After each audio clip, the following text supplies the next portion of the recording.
एक यंत्र विकसित किया है। वह एक्सप्रेस हाईवे भी बनाता है और माफिया और अपराधियों को भी रगड़ता है।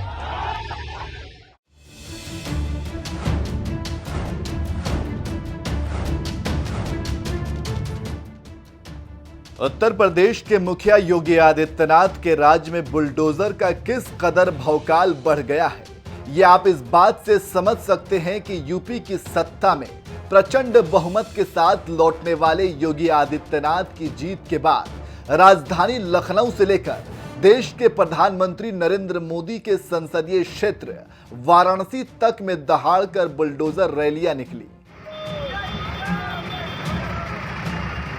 अब युवाओं में योगी के इस प्रिय वाहन के प्रति लोगों में इस कदर क्रेज बढ़ रहा है कि हाथों में बुलडोजर का टैटू तक बनवा रहे हैं।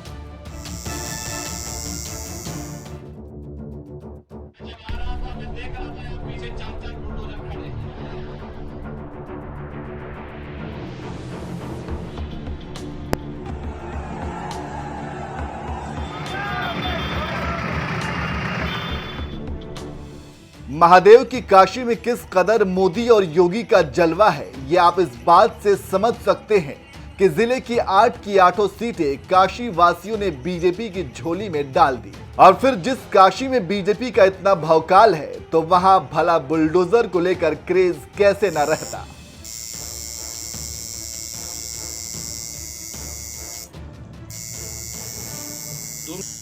काशी के 80 इलाके में एक टैटू मेकर की शॉप पर बुलडोजर बाबा का टैटू बनवाने को लेकर कुछ इस तरह का क्रेज देखने को मिल रहा है।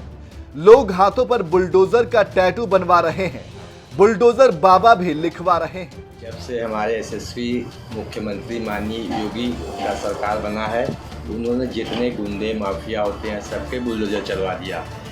उससे हमारी क्या हो सकती है कि हमारी बहन बेटियां सब सुरक्षित जाती हैं जितने गुंडे माफिया। तो इसीलिए मैंने बुलडोजर बाबा अपने टैटू बनवा लिया अपने हाथ पे।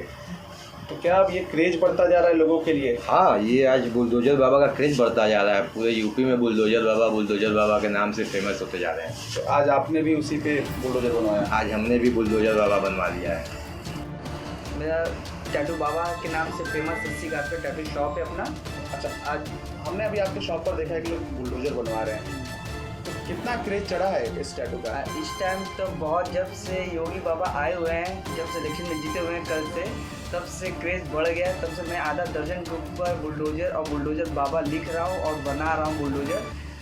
आप देख सकते हैं कि अभी मैंने एक लोगों को बनाया। तो आपको पब्लिक में क्रेज देखने को मिल रहा है? हाँ, बहुत ज़्यादा क्रेज देखने को मिल रहा है। और वो दिखा भी रहे हैं बनवा के टैटू की बुलडोजर बाबा आ गए हैं फिर से।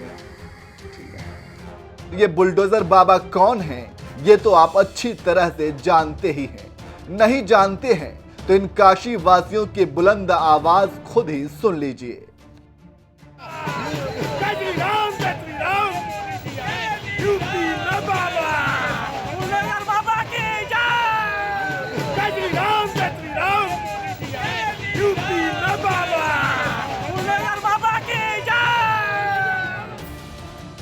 आपको बता दें कि काशी के जिस 80 क्षेत्र में लोग बुलडोजर का टैटू बनवा रहे हैं, ये वही इलाका है जहां 4 मार्च को पीएम मोदी ने रोड शो के दौरान एक दुकान पर रुककर चाय पी थी और सियासी मुद्दों पर चर्चाएं भी की थी।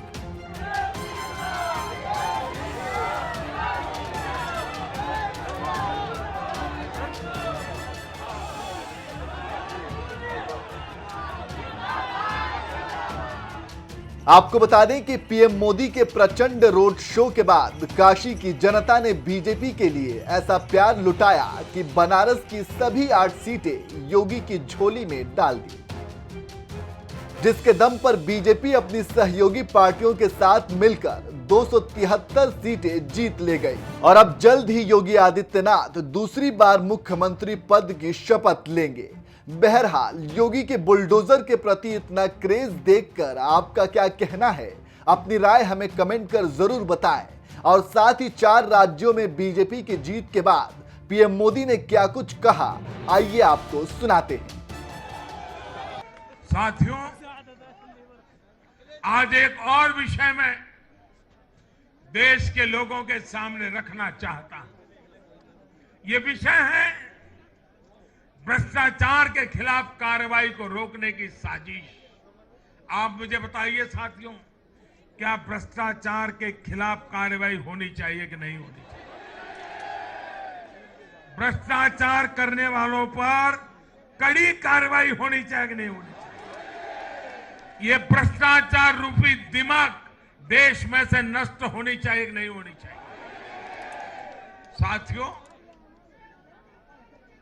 हमारे देश में भ्रष्टाचार के खिलाफ लोगों में, भ्रष्टाचारियों के खिलाफ, ऐसे लोगों के प्रति एक भयंकर नफरत का भाव रहता है।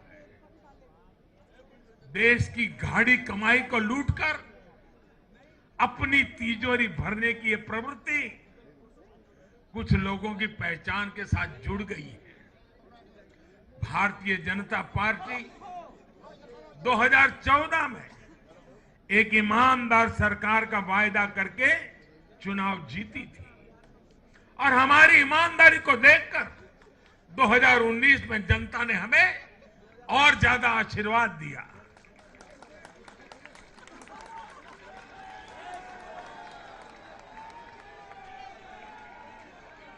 और देश हमसे अपेक्षा करता है कि मोदी जी, आपकी सरकार सिर्फ प्रामाणिक रहे इतना इनफ नहीं है। आप ही हैं, आप ही की सरकार है जो भ्रष्टाचारियों को सजा कर सकती है, उन पर कठोर से कठोर कार्रवाई कर सकती है। मुझे बताइए, जनता की इस अपेक्षा को मुझे पूरा करना चाहिए कि नहीं करना चाहिए? जनता की आशा आकांक्षा के लिए सरकार ने जिम्मेवार व्यवहार करना चाहिए कि नहीं करना चाहिए?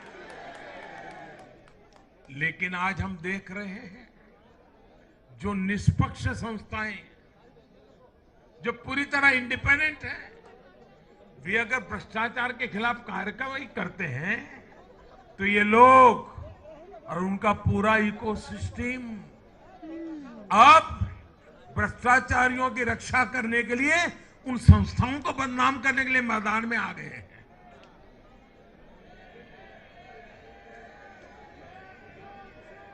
ये देश का कितना बड़ा दुर्भाग्य है कि घोटालों से घिरे लोग एकजुट होकर अब अपनी इकोसिस्टम की मदद से इन संस्थाओं पर ही दबाव बनाने लगे हैं। जांच एजेंसियों को रोकने के लिए ये लोग अपने इकोसिस्टम के साथ मिलकर नए नए तरीके खोजते हैं। इन लोगों को देश की न्यायपालिका पर भी भरोसा नहीं है। पहले हजारों करोड़ रुपए का भ्रष्टाचार करो, फिर जांच भी नहीं होने दो, और जांच करे तो उस पर दबाव बनाओ। ये इन लोगों की प्रवृत्ति है। और देश के लोगों को एक और बात पर मैं ध्यान देना के लिए आकर्षित करना चाहता हूं। ये लोग किसी भ्रष्टाचारी पर कार्रवाई होते ही उसे धर्म का रंग देते हैं, प्रदेश का रंग दे देते हैं, जाति का रंग देने लगते हैं। ये नए तौर तरीके शुरू हुए हैं। किसी माफिया के खिलाफ अदालत कोई फैसला सुना देती है तो भी उसे ये लोग धर्म और जाति से जोड़ देते हैं। ऐसे में भारत के मैं सभी संप्रदायों से आग्रह करता हूं, मैं सभी जाति पे गर्व करने वाले ईमानदार लोगों से आग्रह करना चाहता हूं। उन सबको सोचना होगा कि ऐसे भ्रष्टाचारियों, ऐसे माफियाओं को अपने समाज से, अपने संप्रदाय से, अपनी जाति से दूर करने की हिम्मत करें। इससे समाज भी मजबूत होगा, संप्रदाय भी मजबूत होगा और हर व्यक्ति का भला होगा। और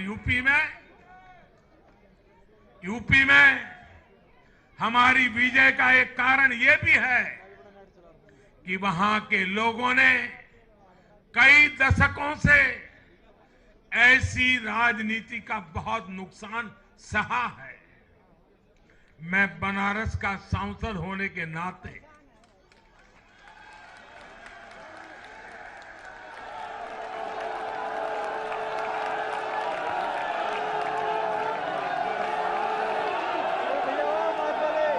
यूपी के लोगों के प्यार और आशीर्वाद ने मुझे भी यूपी वाला बना दिया।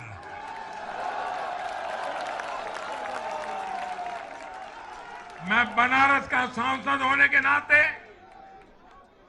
मेरे अनुभव से कह सकता हूं, यूपी के लोग ये बात समझ चुके हैं कि जाति को बदनाम करने वालों से, संप्रदाय को बदनाम करने वालों से अब दूर रहना है और राज्य के विकास को ही सर्वोच्च प्राथमिकता देनी है। साथियों, इन चुनावों में मैंने लगातार विकास की बात की।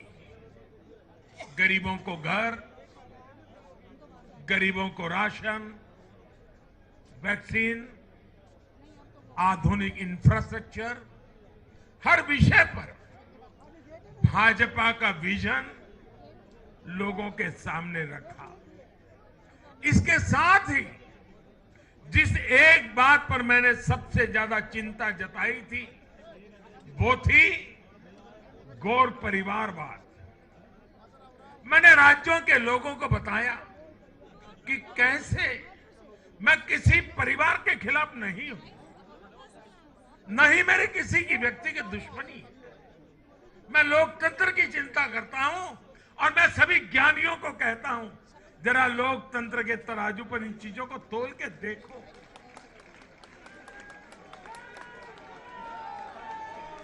और मैंने लोगों को बताया कैसे परिवारवादी राजनीति ने उनके राज्य का कितना नुकसान किया है, राज्य को पीछे ले जा रहा है। और मुझे खुशी है कि मतदाताओं ने इस बात को समझते हुए भी इस चुनाव में अपना वोट दिया है, लोकतंत्र की ताकत को मजबूत किया। साथियों, ये लगातार बहस बहुत जरूरी है। भारत जैसे लोकतंत्र में और देश को जिस ऊंचाई पर ले जाना है उसको ध्यान में रखते हुए जिन मुद्दों को मैं उठा रहा हूं उसको निरपेक्ष भाव से बहस होना जरूरी है। भारत में परिवारवादी राजनीति का, ये मेरे शब्द लिख करके रखिए दोस्तों, एक न एक दिन ऐसा आएगा जब भारत में परिवारवादी राजनीति का सूर्यास्त ये देश के नागरिक करके रहेंगे।